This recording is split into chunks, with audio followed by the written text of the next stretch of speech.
네, 안녕하세요. 목소리 잘 들리시죠? 네, 잘 네, 들립니다. 화면 공유도 지금 해드렸습니다. 저는 CT 기반 프로그래밍 전공 수업 사례를 발표를 맡게 된 한신대학교 조재춘입니다. 원래 이 수업가 이 발표를 맡게 된 배경을 먼저 좀 설명을 드리고 발표를 시작을 해야 될 것 같아요.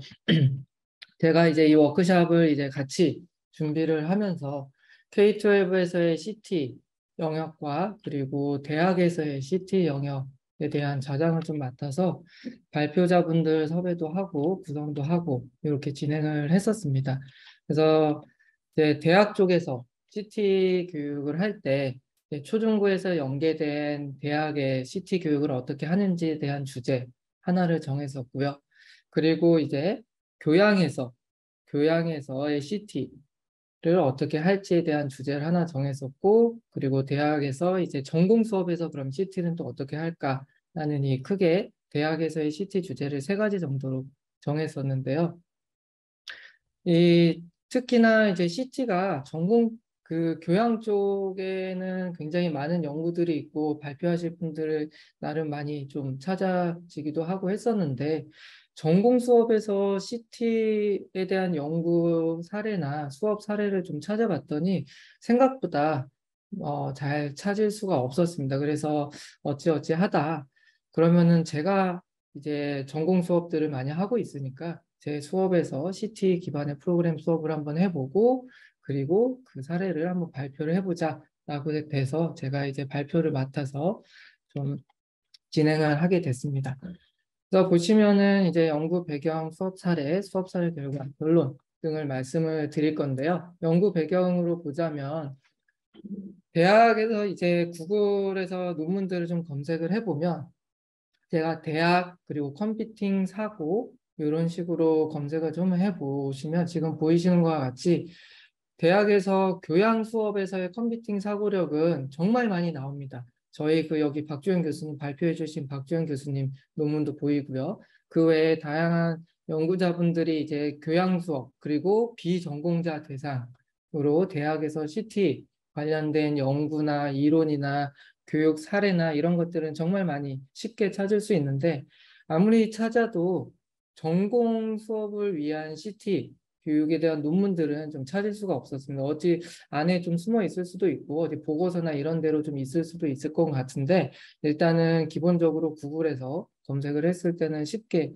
찾을 수가 없었습니다. 그래서 이제 제가 직접 한번 그럼 이 전공 수업에서 CT 수업을 좀 해보고 이거에 대한 것들을 여기 계신 여러분들과 좀 나눠보고 좀 다양한 논의들도 해보고 하면 좋겠다라는 생각을 들었고요. 우리 CT와 관련된 그 정의는 많은 학자들이 정의를 이제 하고 있는데 여기서도 보시면 우리 앞에서 정우영 선생님이나 김수환 교수님 그리고 1차, 2차에서도 굉장히 잘 발표해 주신 발표자분들의 내용과 거의 일맥상통합니다. 절차적인 사고, 자동화에 중점을 두고 도구적인 관점에서 이제 능력의 한계를 확장시키고 또 표현 가능한 이제 추상화에 중점을 두고 있고 컴퓨팅 지식을 표현하는 것도 이제 추상화의 하나고 도구적인 관점 그리고 절차를 만들어내는 방법, 문제 해결하기 위해서 디지털로 표현하는 것도 결국은 이제 추상화를 해서 데이터 표현을 하는 거고 그리고 컴퓨터가 사람 도움 없이 실행할 수 있는 형태로 변환하는 것. 그리고 이제 사람의 인간의 도움 없이 이제 컴퓨터가 수행될 수 있는 형태로 표현하는 것. 이런 모든 것들이 이제 컴퓨팅 사고에 대한 정의를 하고 있고, 그리고 앞에 발표 자료 를 보시면은 이제 그 앞에서 발표했던 발표 자료를 가지고 인용을 해와서 컴퓨팅 사고의 정의의 핵심 요소들이 다음과 같이 나름 정의가 되어 있는 것들을 여기 계신 모든 분들은 이미 다 잘 알고 있을 거라고 생각이 됩니다. 그래서 데이터 수집이나 데이터 분석, 데이터 표현, 그리고 문제 분해, 추상화, 알고리즘 절차, 자동화, 시뮬레이션, 병렬화 이렇게 이제 CSTA에서는 하고 있고 저희 교육부나 캐리스에서는 그리고 교육과정을 보면 이제 추상화, 자동화 이런 부분으로 또 좀 통합이 돼서 CT를 정의를 하고 있고 이런 핵심 요소들을 좀 구성을 하고 있는 걸 확인할 수 있을 겁니다. 그래서 이제 저도 이런 다양하게 좀 정의되어 있는 CT, 특히나 그래도 추상화 문제 해결, 이렇게 핵심적으로 좀 정의를 하고 있긴 하지만 프로그래밍 전공 수업에서 이 컴퓨팅 사고를 정의를 하고 그리고 그걸 이제 적용해서 수업에 적용을 하려고 하다 보니까 뭔가 조금 더 구체적이고 세분화된 컴퓨팅 사고를 좀 정의할 필요가 있었습니다. 그래서 지금 보이시는 것처럼 컴퓨팅 사고력을 이제 저 같은 경우는 이제 문제 해결이라고 정의를 했고요. 우리가 앞에서 정웅현 선생님께서도 CT는 이제 문제 해결력이다라고 얘기를 해주셨는데 저도 일단은 제 수업에서 컴퓨팅 사고력을 우선적으로 정의를 할 필요가 있었고요. 그래서 컴퓨팅 사고력을 문제 해결이라고 정의를 했고, 그럼 이 문제 해결을 하기 위해서는 그 과정이 추상화와 알고리즘과 자동화로 구분을 해서 정의를 다시 했습니다. 그리고 이제 추상화 같은 경우는 상태 정의, 초기 상태와 목표 상태를 정의를 하는 거고, 알고리즘은 이러한 정의된 상태를 전환시키기 위한 방법으로 이제 정의를 했고, 그리고 코딩을 통해서 자동화를 통해서 최종적으로 문제를 해결할 수 있다라고 이제 컴퓨팅 사고력을 정의를 했습니다. 그래서 기존에 있는 데이터 수집이나 그 외 다양한 핵심 영역들을 이제 조금 배제를 하고요. 조금 더 선택과 집중을 해서 이 부분에만 맞춰서 이제 프로그래밍 전공 수업에서 우리 전공자를 위해서 이게 컴퓨팅 사고력이다라고 이제 학생들한테 알려주고 이 수업에서 컴퓨팅 사고력을 좀 적용을 해봤는데요.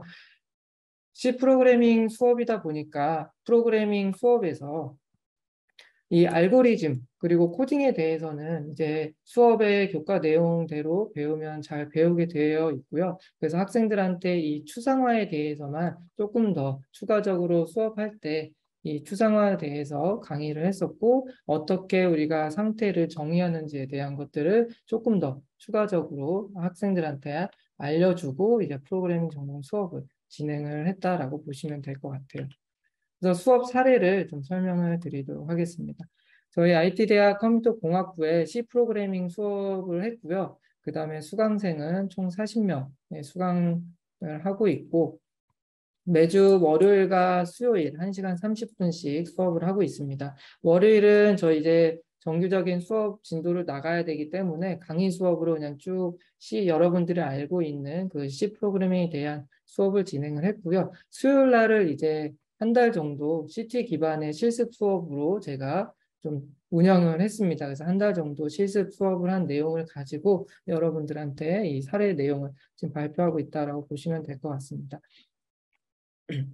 그래서 이 CT 기반의 프로그래밍 실습을 좀 하려고 하다 보니까 기존에 없던 실습 방법을 좀 만들어낼 필요가 있었습니다. 그래서 이제 앞에서 제가 나름대로 CT 정의한 내용을 기반으로 이제 문제 제기, 그리고 추상화, 그리고 자동화, 이렇게 알고리즘과 코드가 들어가는 이 부분들을 이제 학생들이 실습 시간에 구체적으로 좀 할 수 있게끔 이런 실습실을 만들었고요. 그래서 문제 제기는 이제 학생들한테 주어지는 문제들을 여기서 풀어놓고 그리고 그 문제를 가지고 학생들이 이제 추상화를 하는 과정을 이런 식으로 표로 이제 구분을 해서 학생들한테 이 실습실을 나눠줬습니다. 그래서 학생들이 작은 문제로 좀 나누게 되고 그 안에서 핵심 기능들, 핵심 요소들을 찾아내게 되고 그 안에 있는 객체들을 가지고 또 핵심 요소를 만들고 그럼 문제가 하나, 두 개, 뭐 세 개로 나눠질 수도 있고요. 각각의 문제 핵심 요소가 뭐 여러 개가 있을 수도 있고 하나가 있을 수도 있고 그 핵심 요소에 대한 설명 그리고 각각의 그 문제들이 가지고 있는 상태 정의를 위해서 초기 상태 정의하고 목표 상태 모든 이 문제들과 모든 핵심 요소들의 초기 상태, 목표 상태를 정할 수 있게끔 했고요. 이게 정해져서 추상화가 되고 나면 그때는 이제 그 상태 변환을 시키기 위해서 초기 상태에서 목표 상태로 변환시키기 위한 알고리즘을 여기서 이제 작성하게 되는데 그때는 이제 코드로 좀 작성을 하게끔 만들어 놨습니다.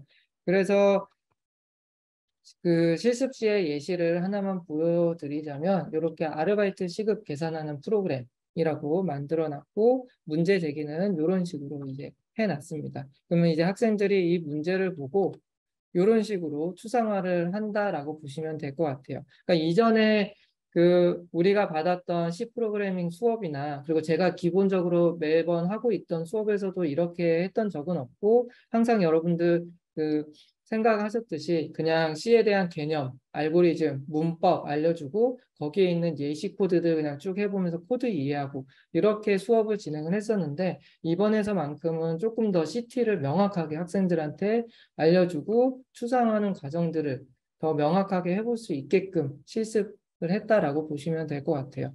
그래서 이렇게 문제들을 구분을 해보고 앞에 이제 여기서 제시된 이 문제를 뭐 시급 설정하기, 일한 시간 입력 받기, 입력 받는 문제, 식사비 계산하는 문제, 그리고 식사비를 포함해서 아르바이트 비용을 계산하는 문제, 보너스를 포함한 총 아르바이트 비용을 계산하는 문제, 여기에 있는 이 문제를 이렇게 5가지의 작은 문제로 분해를 했고요. 그리고 그 안에서 이제 핵심 요소들을 뽑아냈고, 그리고 이 핵심 요소들에 대한 설명들이 여기 이제 설명이 되어 있고, 각각의 핵심 요소가 초기 상태에서 목표 상태로 어떻게 변환이 되는지 각각 다 정의하는 작업들을 이제 학생들이 수업 시간에, 실습 시간에 했다라고 보시면 될 것 같습니다.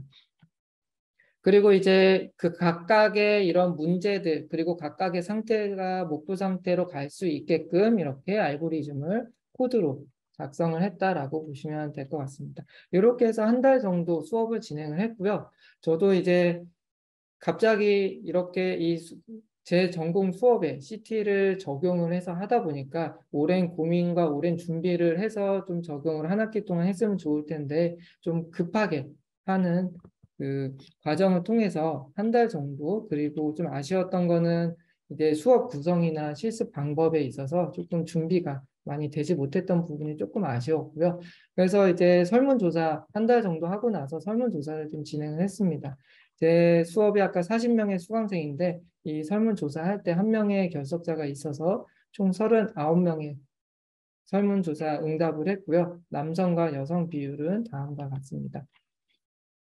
그리고 이제 이 수업이 1학년 수업이었어요. 그래서 좀 아쉬웠던 게 전공자를 대상으로 이제 CT 적용 수업에 대한 사례를 좀 분석을 해보고 싶었는데 1학년이다 보니까 조금 전공자라고 하기에는 살짝 좀 미흡하지 않나라는 그런 아쉬움이 있고요.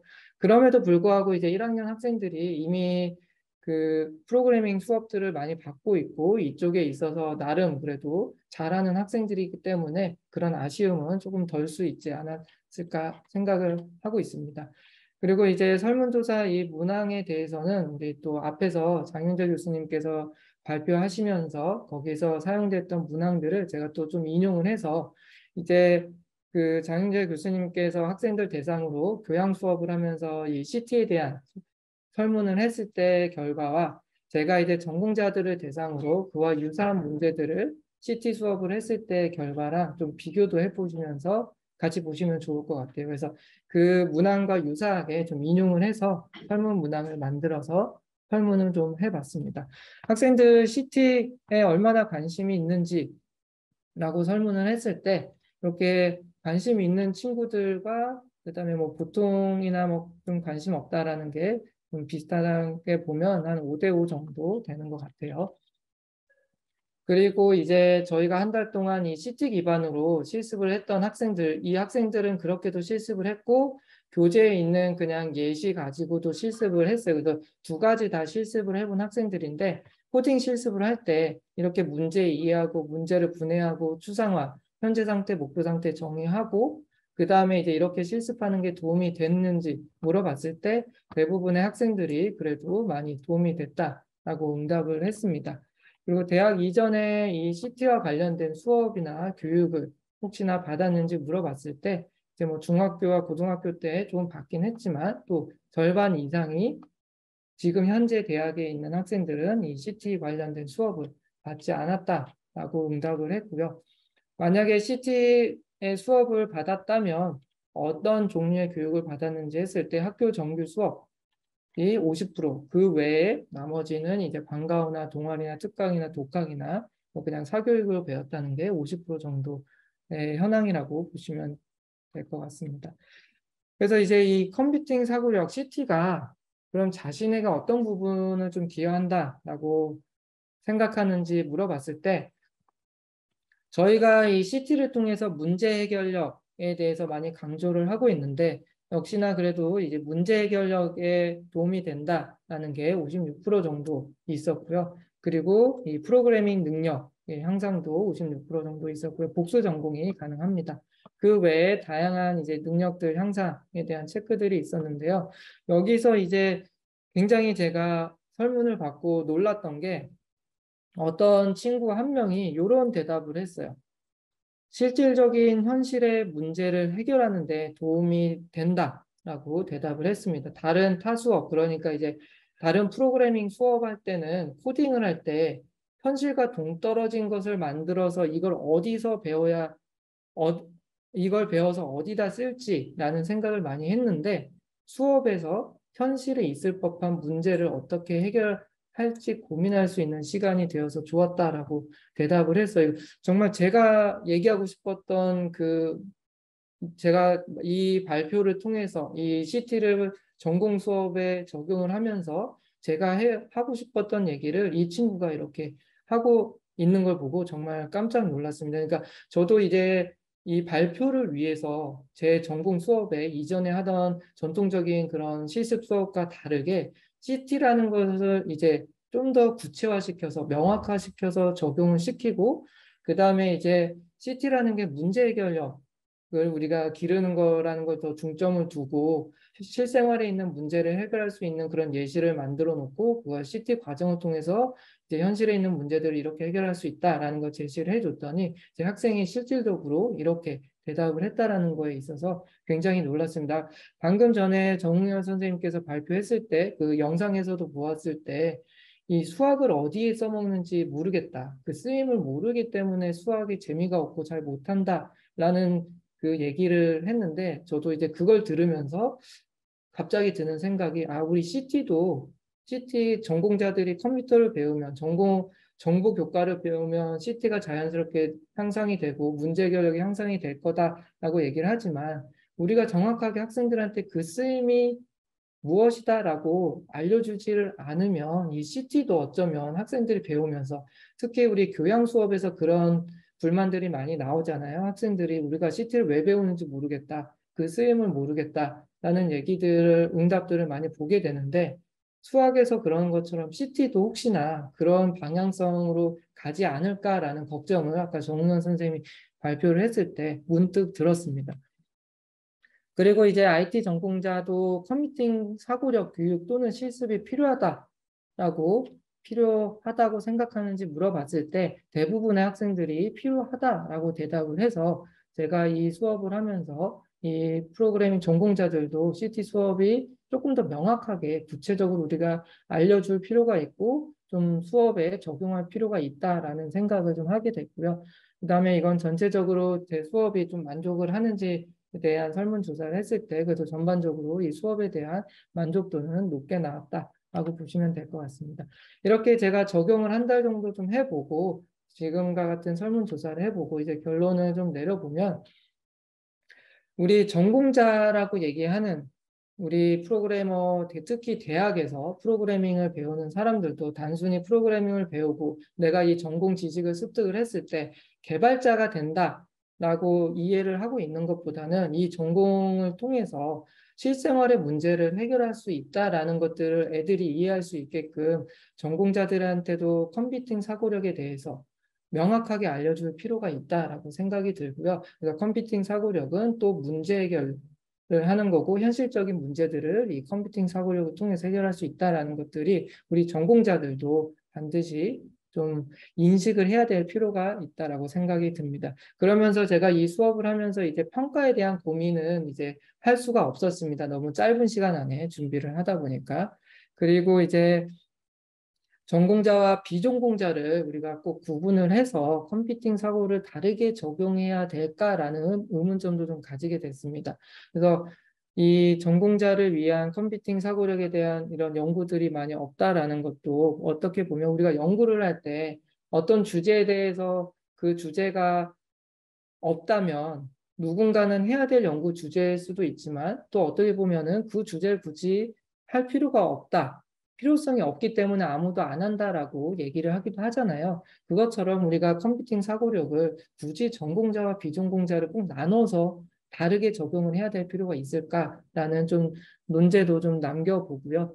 그리고 이제 수업에서 우리가 프로그래밍 실습 수업을 할 때 실습 예제만 가지고 하는 게 아니라 자바나 C나 우리 전공자들을 위한 대학에서 수업을 할 때도 조금 더 다양한 이 실생활의 현실 문제들을 예시로 가지고 와서 그걸 가지고 좀 수업을 할 필요가 있겠다라는 생각을 했습니다. 마지막으로 다시 한번 정리를 해보면 제가 얘기하는 것보다 우리 학생 한 친구가 남긴 이 말을 가지고 마지막 결론을 짓고 싶습니다. 어쨌든 우리가 이 실질적인 현실의 문제를 해결하는 데 도움이 된다라는 것들을 학생들이 반드시 좀 이해를 할 수 있게끔 우리 교수자들이 준비를 해야 될 것 같고요. 결국은 우리 CT도 이걸 배워서 어디다 쓸지라는 생각을 하는 게 아니라 우리가 CT를 배워서 현실에 있을 법한 문제를 어떻게 해결할 수 있을지 고민할 수 있는 시간이 될 수 있는 그런 수업, 교수학습 방법들이 우리 전공자들한테도 필요하지 않을까라는 생각이 듭니다. 네, 이걸로 이제 저의 발표는 마무리하도록 하겠습니다. 네, 조대춘 교수님. 컴퓨팅 사고의 정의를 절차적 사고나 자동화 컴퓨팅 형태로 지식 표현 이런 전반적인 우리가 지금 맥락적인 관점에서 비슷한 의견을 가지시고 그거를 실제 컴퓨터 관련된 전공자들에게 교육을 하기 위한 방법, 그거를 도입해 보시고 사례를 기반으로 의견을 제언해 주신 것 중에 하나가 전공자와 비전공자를 구분해야 되는가, 네, 그리고 컴퓨팅 사고력 평가에 대한 이런 것들에 대한 어, 정말 우리가 체험하고 있는 고민을 다시 한번 제시해 주셨고, 이 현실의 문제를 아까 정윤열 선생님 사례처럼 현실의 문제를 어떻게 고민하고 해결하는지 이거를 학생들에게 제시해 주는 게 필요할 거라고 의견 주신 게 참 감명 깊었습니다. 좋은 발표와 말씀 감사드립니다. 네, 김현철 교수님 계셔서 김현철 교수님 토론을 먼저 듣고 그리고 네, 그렇게 해도 제가 될까요? 제가 먼저요. 네. 예, 아니면 좀 이따 해드릴까요? 한 아니 10분 아니요. 정도. 제가 먼저 하겠습니다. 네. 네. 길지 예, 않으니까요. 예. 예, 알겠습니다. 그러면 제가 공유를 조금 하고요. 예,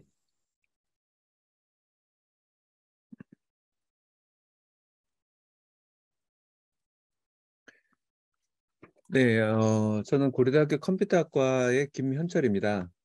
지금 조재춘 교수님 발표 잘 들었고요. 그 조재춘 교수님이 재밌는 주제를 이렇게 시작을 해주셨는데, 그 주제가 대학에서 전공자, 비전공자의 컴퓨테이셔널 띵킹 교육이 어떻게 다르게 우리가 접근을 해야 되나, 뭐 이런 어, 주제를 저희한테 좀 제시를 해주신 것 같아요. 그래서 거기에 대한 말씀을 조금 드리도록 하겠습니다.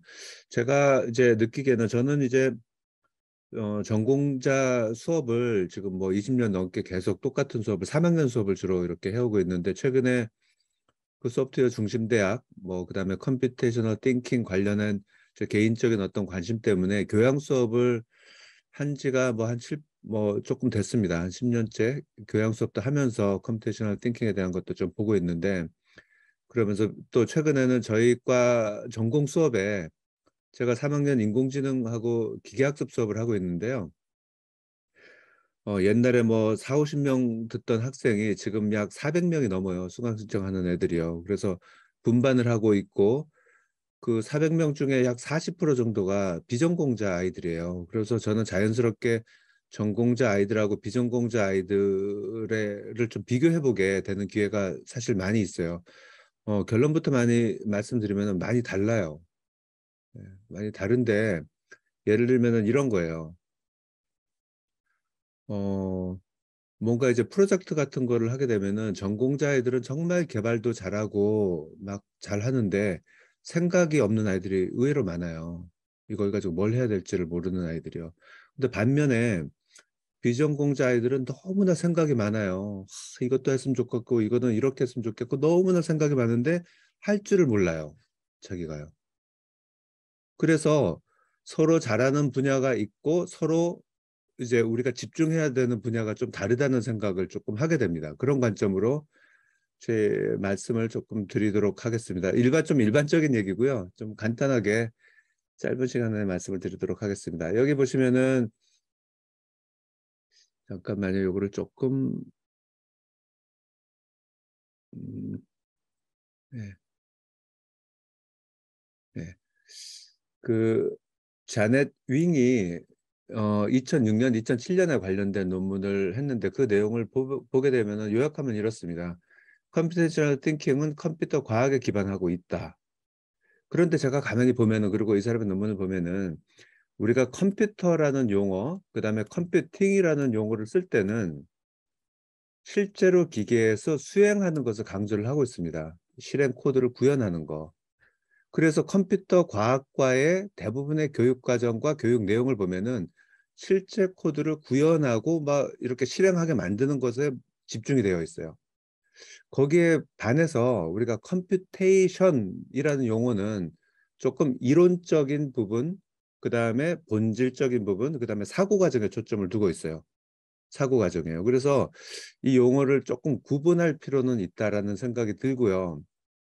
그러면 우리가 컴퓨테이션이라는 관점으로 보게 되면은 이것은 어떤 관점이냐면은 그러한 사고를 이용해서 다른 분야의 문제 혹은 세상의 문제를 이 사고 관점으로 다시 보고 그 문제를 해결할 수 있는 직관력, 사고의 방향, 문제 해결 이런 거를 좀 강조하는 느낌이 있습니다. 자연스럽게 융복합을 강조를 하고 있습니다. 다른 분야의 컴퓨테이션이라는 이 사고를 다른 분야의 문제를 어떻게 해결할까? 예를 들어서 컴퓨테이션이라는 사고를 DNA 분석에 어떻게 내가 적용을 해볼까 하니까 자연스럽게 이제 융복합이 되게 되는 거죠. 그런데 이런 이유 때문에 우리가 이제 컴퓨테이셔널 띵킹은 컴퓨터 과학자만 알면 안 되고 모든 사람에게 이 컴퓨테이셔널 띵킹이 다 필요하다 이런 주장으로 계속 이어지게 되고 앞으로의 세상이 디지털 기반의 세상이 되니까 우리 아이들도 그런 컴퓨테이셔널 띵킹이 필요하다 이런 논리로 이제 우리가 쭉 얘기가 되고 있는 거거든요. 그런데 여기서 그러니까 이제 모든 아이들 비전공자 아이들 우리 초중고등학교 아이들도 이걸 배우게 그럼 어떻게 가르칠까?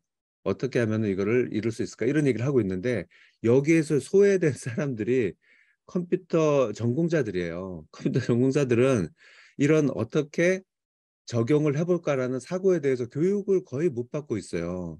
코드 짜는 법, 뭔가를 구현하는 법, 이것만 계속 강조를 하고 있어서 의외로 못하는 부분들이 많이 있어요. 사실은요. 다시 정리하자면 컴퓨터 과학에서 추상화와 자동화에 해당하는 부분, 과목으로 얘기하면 자료구조, 프로그래밍, 알고리즘, 인공지능, 기계학습 이런 데서 이런 부분에서 나오는 컴퓨테이션, 즉 문제 해결 방법에 해당하는 부분이라고 얘기를 할 수가 있죠.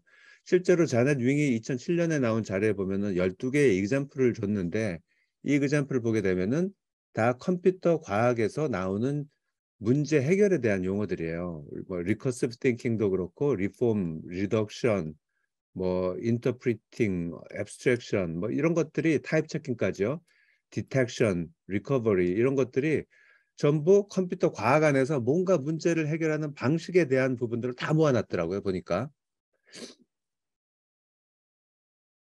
그래서 뭐 다시 한번 얘기를 하자면 컴퓨터 과학은 실행 구현하는 거를 모든 과목에서 강조하는 반면에 컴퓨테이셔널 띵킹은 아이디어나 사고 방법을 강조를 하고 있고 그렇기 때문에 그런 사고력에 기반한 모든 분야에서 문제 해결과 융복합을 강조를 하고 있는데 오히려 역으로 컴퓨터 과학을 공부하는 아이들한테는 그런 사고나 아이디어에 대한 교육이 의외로 굉장히 안 일어나고 있다.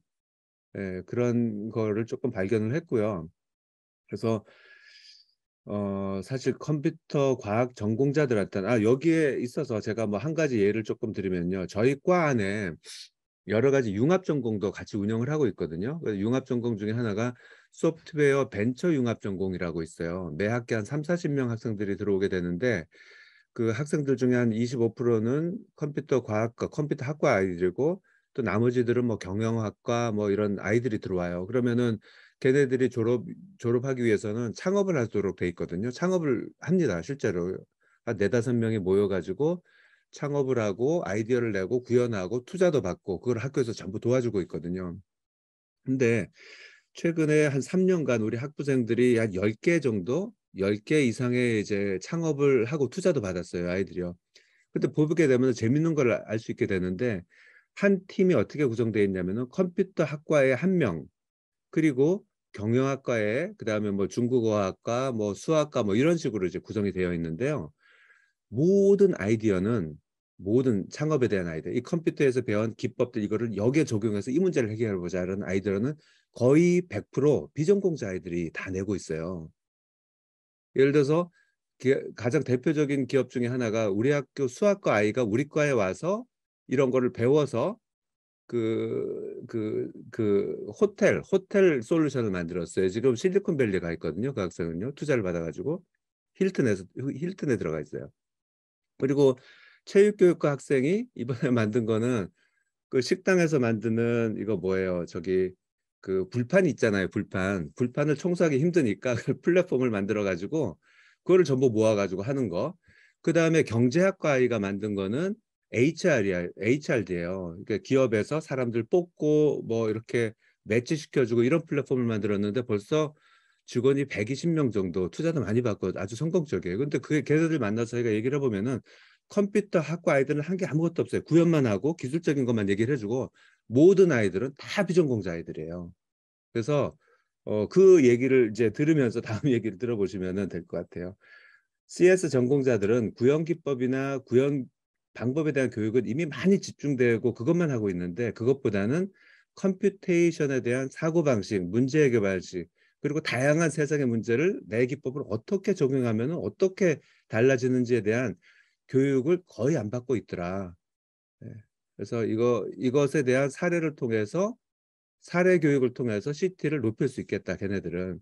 반면에 비전공자 아이들은 세상의 다양한 문제에 대한 관심이 이미 많은 아이들이 있어서 굉장히 수월하게 접근을 하는데, 다만 컴퓨테이션에 대한 지식과 그런 기법들에 대한 지식이 없어서 이 부분에 대해서 우리가 교육 과정을 만드는데, 그것이 뭐 스크래치도 자바스크립트, 프로세스, 파이썬 이런 거를 지금 우리가 가르치고 있는 것들이 이런 거예요. 그래서 모든 CT에 대한 수혜는 비전공자 아이들은 잘 받고 있는데 전공자 아이들은 좀 거의 못 받고 있어서, 아까 말씀드린 그런 프로젝트 팀에 보면은 분명하게 이제 너무나 명확하게 비전공자 아이들, 전공자 아이들의 역할이 나눠지고 큰 기여를 못하는 것을 우리가 보게 됩니다. 그래서 뭐 그런 조금 노력, 그런 관심을 조금 우리가 가지고 이제 조금 아까 뭐 조대충 교수님 얘기한 대로 관심을 갖고 조금 연구를 해볼 필요가 있겠다라는 생각을 들면서 이제 오늘 저기 말씀을 마치도록 하겠습니다. 네, 이문철 교수님 좋은 말씀 감사드립니다. 특히 컴퓨터 전공자와 비전공자 구분한 거에 대한 구체적인 개념 정립과 함께 컴퓨터 전공자들에게 컴퓨팅 사고 교육이 부족하다. 네, 네. 좀 약간 여러 가지 생각을 하게 만드시는 좋은 말씀이신 것 같습니다. 네, 더 발전할 수 있는 방법을 서로 논의하고 그런 여러 가지 토론이 많이 필요하지 않을까 예상을 합니다. 이어서 안성호 교수님 발표는 음, 좀 상황상 뭐 영상으로 대체 안성 저기 김성원 교수님 토론은 영상으로 보고자 합니다. 네, 준비되셨죠? 안녕하십니까. 저는 신라대학교 컴퓨터 교육과의 김성원이라고 합니다. 제가 피치 못할 사정으로 인해서 이 토론 참여를 이렇게 영상으로 하게 된 점에 대해서 죄송하다는 말 전하고 싶고요. 아마 조재춘 교수님께서 이 CT 기반 프로그래밍 동목 수업 사례에 대한 내용을 아마 잘 발표를 해주실 거로 생각이 됩니다. 그리고 이 토론자에 저 말고도 이제 김현철 교수님이 계신 걸로 알고 있는데요. 김현철 교수님께서 워낙 전공에 이제 전문가이시니까 아마 저는 이제 뭐 이런 내용도 있구나라고 한번 그렇게 이해를 하고 살펴봐 주시면 좋을 것 같습니다. 저 같은 경우는 이제 이 CT 기반 프로그램 전공 수업에서 이 CT에 대한 내용에 대해서 조금 논의를 한번 해보고 싶어서 이렇게 내용을 작성을 해보았는데요. 제가 발표를 듣지 못한 상태에서, 발표 내용을 모르는 상태에서 미리 제작을 하게 되어서 조금 이제 조희춘 교수님 내용하고 조금 다를 수가 있습니다. 그래서 뭐 이제 최근에 이제 CT 연구를 보면 이제 CT에 대한 연구들이 기존에 이제 컴퓨터 과학에서 이제 이 CT의 중요성에 대해서 이야기하고 그리고 CT에 대한 연구가 진행이 되는데 뭐 이제 요즘 뭐 AI라든지 소프트웨어라든지 이런 중요성이 증가됨에 따라서 컴퓨터 과학뿐만 아니라 여러 교과, 여러 전공에서 이 CT에 대한 연구들이 진행이 되고 있습니다. 그래서 이런 CT에 대한 연구를 살펴보았을 때 도메인 스페시픽한 관점이 존재하는데요. 이거 같은 경우는 교수님들이나 아니면 박사님들 모두가 공감하시는 내용일 텐데, 컴퓨터 과학이나 컴퓨터 프로그램 분야에서 체계적으로 이제 문제를 해결하는 관점으로 이 CT를 바라보는 것입니다. 그래서 순차나 반복, 조건과 같은 프로그램 개념을 학습하고, 학습한 개념을 문제 상황에 적용하는 이러한 내용이었다면, 이 도메인 제너럴한 관점들이 요즘 많이 연구가 되고 있는데요. 이거 같은 경우는 이제 컴퓨터 과학 분야뿐만 아니라 일상생활에서 겪는 문제나 특정 분야에서 발생하는 문제를 체계적으로 해결하는 관점이라고 이해를 해주시면 좋을 것 같습니다. 그래서 어떻게 보면 교수님들께서도 도메인 제너럴한 관점이 사실 도메인 스페시픽에서 발전을 해서 당연히 이제 총괄하는 관점이 되지 않을까라고, 아니면 이 CT를 봤을 때 이게 두 개 포함된 것이 당연히 CT라고 이렇게 이해를 뭐 다들 공감을 해주실 텐데요. 이제 연구들을 보았을 때 이런 관점들이 존재하는 걸 살펴보실 수 있었습니다. 그래서 도메인 제너럴 같은 경우는 이제 CT를 사고의 과정으로 하나로 인식을 해서 이런 것들이 이제 어떻게 보면 기존의 컴퓨터 과학 내용은 도구로서 보고 이런 것들을 이제 사고의 관점으로 이제 확장을 하는 경우가 많이 존재하는 걸 살펴보실 수 있었습니다. 그래서 이런 연구들이 이제 과학이나 다른 교과에서 특히나 이제 앞에서 이제 발표 자료를 보았을 때 컴퓨팅 플러스 X라든지 X 플러스 컴퓨팅 관련된 연구들이 많이 이루어지고 있는데요. 여기서 이제 X 플러스 컴퓨팅이라고 해서 이제 뭐 다른 교과에 이제 CT가 통합되어서 이렇게 가르치기 위한 연구들이 많이 이루어지는 걸 살펴보실 수 있었습니다. 근데 대표적으로 이제 과학 교육에서 이런 연구들이 많이 이루어지는 걸 살펴보실 수 있는데요. NGSS에서 보면 이제 기존에 이제 과학 교육에서는 이제 인콰이어리, 과학에 대한 탐구를 되게 강조를 하고 있었고, 그게 이제 과학에 대한 본성이라든지 이런 것들처럼 당연히 강조돼야 될 내용이었는데, 이 NGSS에서 프랙틱스로 이제 엔지니어링 프랙틱스가 이렇게 새롭게 추가되었습니다. 그래서 이것이 제시됨에 따라서 이런 컴퓨터 활용이라든지 이런 활용해서 문제를 해결하든지 이런 CT 에 대한 관심이 되게 증가해서 이 과학교에서 특히나 이제 CT에 대한 연구들이 많이 이루어지는 걸 살펴보실 수 있었습니다. 그래서 이 도메인 제너럴 관점에서 이런 CT를 기존의 문제 해결과 유사하다고 판단하고 그래서 이제 조금 다른 관점에서 이렇게 동의를 하거나 연구가 되고 그리고 그걸 또 가르치기 위한 연구들이 조금 이루어지는 걸 살펴보실 수 있었습니다. 그래서 이 연구 같은 경우는 이제 과학이라든지 아니면 이제 공학 그리고 수학의 이 문제 해결 과정을 분석을 한 거고요. 그 문제 해결 과정이 어떠한 공통점이 있는가, 어떠한 차이점이 있는가를 살펴보았고요. 그 다음에 이제 이 CT에 대해서 분석을 해서 이 CT와 과학, 그리고 공학, 수학의 문제 해결 과정을 이제 비교 분석을 한 겁니다. 그래서 이걸로 보았을 때 기존의 문제 해결 과정하고 이제 CT가 유사한 부분이 있다. 하지만 이제 유사한 부분이 있지만 당연히 이제 그 과학이나 공학 그리고 CT 이런 수학의 그런 그 학문의 특성에 따른 이제 문제 해결 과정 특이한 부분이 존재하지만 이런 문제 해결 과정에 유사한 부분이 존재하고 그래서 이제 이런 것들 통해서 우리가 이제 단순히 이제 CT 다른 교과에서는 이런 CT가 이제 도구의 관점으로 보았던 것을 넘어서 이제 문제 해결 과정의 일부이고 그것에 우리가 또 그 학문 특이적인 관점에서 이런 것들을 어떻게 가르칠 수 있을까에 대한 연구들이 많이 이루어지는 걸 살펴볼 수가 있었습니다. 그래서 이제 프로그램 전공 교육에서 이 CT는 어떻게 정의되고 어떻게 가르쳐야 될까에 대한 내용들이 조금 고민이 될 필요가 있는 것 같습니다. 그래서 저 같은 경우는 이 CT에 대해서 이제 컨셉이라든지 프랙틱스 그리고 이런 관점에 대한 내용들을 이렇게 우리가 가르쳐야 되는 것이 아닌가 하는 생각이 들었습니다. 그래서 뭐 기본적인 뭐 프로그램의 언어에 대한 내용들을 해서 멈추는 것이 아니라 당연히 프랙틱스라든지 이런 것들까지 다 한꺼번에 배울 수 있는 그래서 우리가 어, 이러한 내용들을 전공 교육에서 가르치는 것이 필요하지 않을까 하는 생각을 가졌습니다. 그리고 제가 이걸 보다가 이제 문득 이제 과학 교육 과정이라든 과학에서 이제 탐구라든지 이런 CT가 이제 유사한 부분이 있었다. 라는 내용들이 이제 연구에 제시가 되어 있었는데요.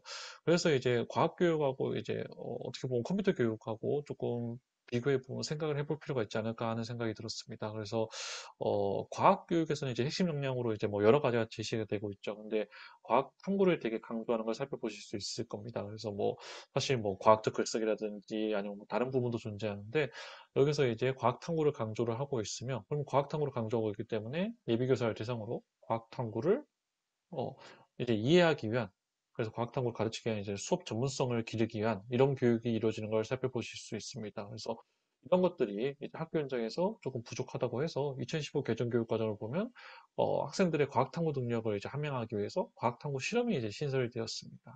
그리고 과학탐구에 대한 연구가 활성화됨에 따라서 이 초, 중, 고등학교의 학생들의 수준에 맞는 인지 발달 수준에 맞게 과학탐구를 경험을 하고 과학탐구 능력을 함양하기 위한 이제 연구들이 많이 진행되었습니다. 그래서 뭐 자유탐구라든지 아니면 방구조어된 탐구라든지 이런 부분들이 많이 이루어지고 있는데요.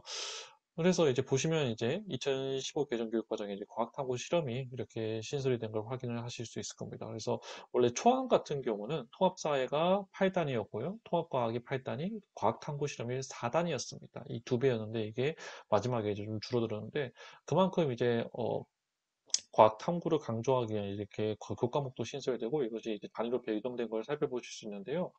근데 저희가 생각을 해보면 과학교육에서 핵심 역량으로 과학 탐구를 강조하고 있으면 저희는 컴퓨터 교육에서 이제 CT를 강조를 하고 있고요. 그리고 예비교사를 대상으로 이제 CT를 이해하기 위한 교육도 그리고 이 CT를 함양하기 위한 그 역량, 수업 전문성 함양하기 위한 교육도 이루어지고 있습니다. 근데 생각을 해보면 저희는 이제 과학 탐구 능력을 함양하기 위해서 2015 개정 교육과정에서 고등학교 교육과정에 이렇게 과학탐구 실험이 이렇게 신설된 걸 살펴볼 수 있는데 정보교과 같은 경우는 과학탐구도 중요하고 당연히 시트도 중요한데 정보교과는 아직도 시수 부족 문제를 물론 고등학교 또 관점이 다르다고 할 수 있지만 아직도 계속 겪고 있는 걸 살펴보실 수 있습니다. 그리고 이제 초, 중, 고등학교 학생들에게 수준에 맞는 과학 탐구를 경험하고 그런 걸 가르치기 위한 이제 교육 연구들이 많이 이루어지고 있는데요. 그 앞에서 그 이미 이루어진 세션에서 이 논의가 되었던 내용인 걸로 알고 있는데요. 저희도 이제 이 CT에 대해서 그래서 학생들의 인지 발달 수준이라든지 뭐 초등학교, 중학교, 고등학교에 맞춰서 어떠한 CT 내용을 가르쳐야 될 것이냐. 뭐 CT에 대한 내용을 다 가르쳐야 되는 건 맞지만 수준에 맞는 CT를 이해하고 수준에 맞게 CT를 이해하고 그것을 발달시키기 위한 교육 방안에 대해서 저희가 좀 더 연구가 필요하지 않나 하는 생각을 가지게 되었습니다. 그래서 제 발표는 여기까지, 제 토론 내용은 여기까지 진행을 하도록 하겠습니다. 네, 감사합니다. 네, 감사합니다. 김성원 교수님께서 도메인 스페시픽과 도메인 제너럴에 대한 개념, 아까 김현철 교수님께서 말씀하셨던 전공자와 비전공자 사고교육이 좀 다르다는 차원에서 비슷한 개념의 의견을 주셨고, 프로그래밍 전공 교육에서 CT 방법을 어떻게 하는 것이 좋을지, 그 조재춘 교수님의 어떤 문제 제기, 추상화, 자동화 이 기법의 어떤 개념, 연습, 관점까지 이렇게 의견 주시면서 어떤 학습자의 인지 발달과 수준에 맞는 CT 정의와 그런 교육 방법이 필요하다라는 의견을 주셨습니다. 네, 이렇게, 토론자와 이렇게 발표자의 얘기가 오고 갔는데, 혹시 조재춘 교수님 발표하신 거에 대한 김현철 교수님의 의견이나 김성원 교수님의 토론에 대한 어떤 코멘트나 의견 있으실까요? 네, 또 굉장히 좋은 토론 감사드리고요. 또 김현철 교수님의 그 많은 경험과 그런 생각들을 들을 수 있어서 굉장히 좋았던 시간인 것 같습니다. 일단은 전공자와 비전공자의 다르다는 그런 관점이 이제 또 전공자를 위한 CT에 대한 연구가 또 꾸준히 돼야 됐다라는 필요성을 더욱 느꼈고요. 또 이제 김현철 교수님께서 말씀하셨듯이 우리 또 전공자들이 오히려 CT 쪽에서 많이 소외됐다라는 얘기에 적극 공감을 하고 이런 전공자들을 위한 우리 또 CT를 또 많은 연구와 많은 관심이 필요할 것 같습니다. 네, 감사합니다.